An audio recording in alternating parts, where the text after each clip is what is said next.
From time to time, I'm asked what the difference is between St. John the Apostle, St. John the Evangelist, and St. John the Divine. And the simple answer is, there is no difference. All these titles refer to the same person. The only one who's different is St. John the Baptist, but I'm sure you knew that already. Tradition also holds that this is the person referred to in the Gospels, as we just heard, as the beloved disciple, the one whom Jesus loved. When he appears in art alongside Jesus, he's usually portrayed as a very young man, clean-shaven, in contrast to the other disciples who are grizzled and bearded and clearly much older. We also have representations of John the Divine as an old man, the sage of Patmos, by which time he too had acquired that grizzled look. But the fact is, we don't really know very much about John, other than the widely held view that he was unique among the apostles in not dying a martyr's death, and instead devoting his long life to sharing the good news of the loving purposes of God, made manifest in the person of Jesus Christ.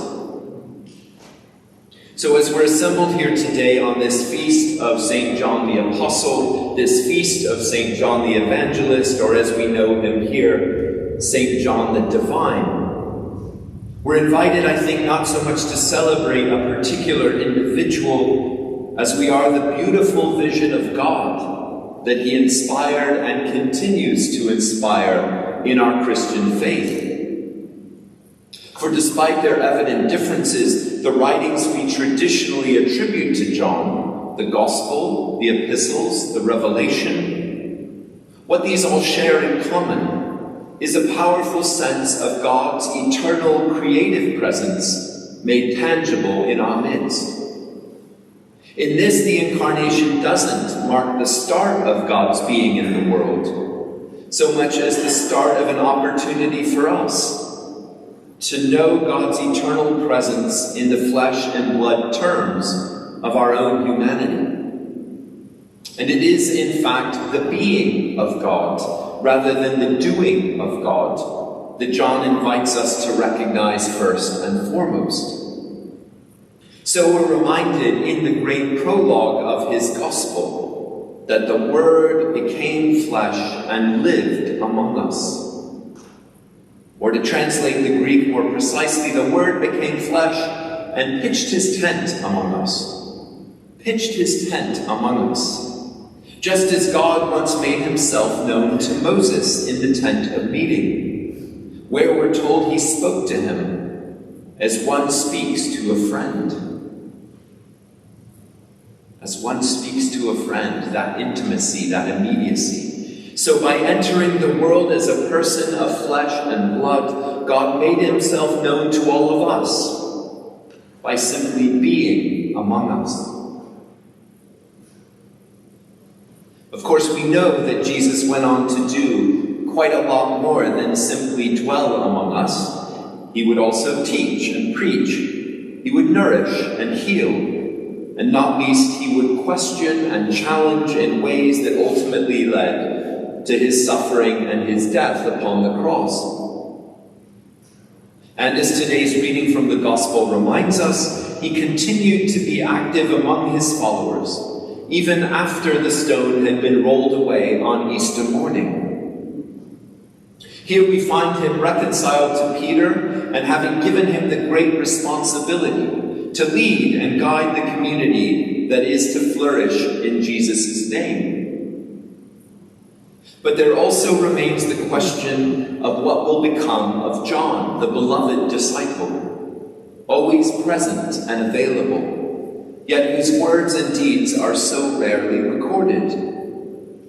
If Peter is to become the bearer of Jesus' authority, then it is John who will continue simply, profoundly, to embody his love.